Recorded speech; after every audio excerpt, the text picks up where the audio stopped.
Ayan, go. Good day, everyone. Our team was assigned to find solutions on the problem that Baguio is currently facing in their water security. We were tasked to do backcasting method, wherein we define what we desire for the year 2050 and work backwards to plan what actions and programs we will do in order to achieve our desired future. Baguio City, as we all know, as the summer capital of the Philippines, has been one of the famous tourist spots in the country. Thousands of people from lowlands and even other countries take a cool off from the heat during summer. With its cool climate, which is 8 degrees on average than any place in the lowlands, buggy hills, panoramic views, fresh fruits and vegetables, and lovely flowers, Baguio has become the place where we go whenever we need to relax or unwind. However, behind the city's characteristics, it is currently facing the issue on its water security. The degradation of water sources caused to put a risk on water security. Water shortage, low quality of water, and inaccessibility of supply of water are factors which sum up the issues of water security of the city. We have found out that there are four main reasons why Baguio is facing this kind of issue. First, due to its cool climate and beautiful scenery, many people will fall in love with the city with such homey vibe, which caused rapid population growth and urbanization. However, the rapid growth brought a decline on water governance. Water governance did not cope up with the rapid growth on demand, which led to the issues on water security. Second, although Baguio receives twice the amount of rainfall than in Manila, it has been experiencing different situations throughout the years. Climate change has also contributed to the issue of water security. According to the General Manager of Baguio Water District, General Royeca, Baguio has been experiencing water shortage due to insufficient amount of rain brought by global warming and weather phenomena. Third, inaccessibility of supply of water due to factors such as low income, high water costs, and geographic constraints affect the water security of the city. This reason has a great effect to poor households. PWD has a policy that they would not make pipelines if the household do not have the title of the land and if it is too far to have pipelines too. With this, people resort to getting their water from springs, which do not guarantee the quality of water, and illegal deep wells from the neighborhood. Fourth, according to General Rieca, water sources are declining because of illegal deep wells, which cause the depletion of the recharge areas of the city's underground water sources. In addition, it also damages the environment. However, deep wells have been the source of water of most people, especially poor people, who do not have access to BWD pipelines. We'll be discussing now our goal by 2050. Studies show that there would be a possibility that Baguio will experience water shortage within the next 5 to 10 years if no concrete development will be done. With this, our team came up with four solutions in order to address the problem on water security. We have considered different factors such as the roles of different sectors as well as the changing climate throughout the years. First solution is the establishment of rainwater harvesting facilities. Rainwater harvesting facilities has a lot of benefits such as less cost, reducing water toll, promotes water and energy conservation, flood reduction, better quality of water, and many more. New buildings should come up with an architectural plan that includes water catchment before the approval of the construction. Also, we think that each barangay, neighborhood, and community should have rainwater harvesting tanks for storage and distribution of water to each household. Second, we believe that by 2050, there will be enough pipelines supplying every household in the city. The BWD will have to make pipelines in areas needed and even to the faraway lands in order to promote accessibility on water supply. With this, the people do not have to resort to low quality water from springs and get supply from illegal deep wells. Third, we foresee that residents will be well educated and well informed on the importance of water and ways to conserve the use of water in their households. This will be a key role player in the discipline and growth of Baguio City.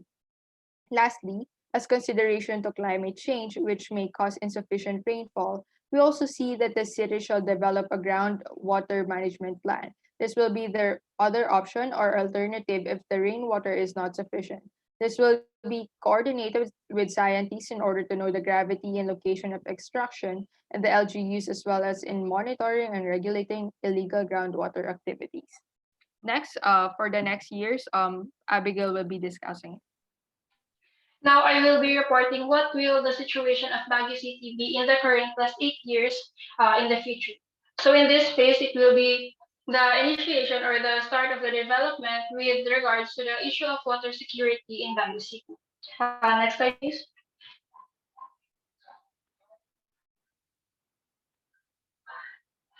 So we decided that in every phase or in every decade, we will be discussing the role of four stakeholders. To identify those, we have first the academy or the universities that mainly focus on researches and studies. Next, we'll have the LGU, which will focus on policies, provision of services, and coordination of the three other stakeholders. Third, we have the private sector who will try to provide another option or the last resort when faced with inevitable crisis of water scarcity. And then lastly, we have the local communities who will also play a crucial role because they will be the ones using the water. So for the year 2021 to 2029, the Academy will have an extensive research regarding the rainwater harvesting project, which will be done in 2050. So of course, they will also have to explore other options like, for example, the proposed groundwater infrastructure of the private sector. They will collect data to further support it. And then lastly, they will also help to provide proper education to local communities to help them become completely water literate by the year 2050. Second, we have the private sector with the PPP or the public-private partnership. They will start to collaborate with the academy and LGU regarding their plan with the groundwater infrastructure. Third, we have the local community, which will start to learn how they will become water literate. With this, they will avoid using illegal deep wells and will start coordinating with BWD so they can have access to their water supply. Lastly, we have the LGU, which will now start the procurement process of the 2050 project, like planning, attracting contractors, bidding, post-bidding, etc. Next, we have the BWD should also start providing water to those who are not connected with them, maybe adding more pipelines so that they can supply those people. And then lastly, the LGU will coordinate with other three stakeholders to check their initiatives and then for them also to be able to provide policies if needed. Next slide, please. So for the next decade, by the year 2030 to 2039, it will be the movement towards continuous development. Next slide, please. So first, the academe have by this year should have identified the location facilities of the rainwater harvesting storage to ensure that every part of Baguio City will be provided depending on their need. They should also continue researching for the development of the groundwater facility project which proposed by the private sector. Next, the private sector will now start the construction of the groundwater facility so that by the next decade it will be 50% complete. They should also start providing training for their prospect employees.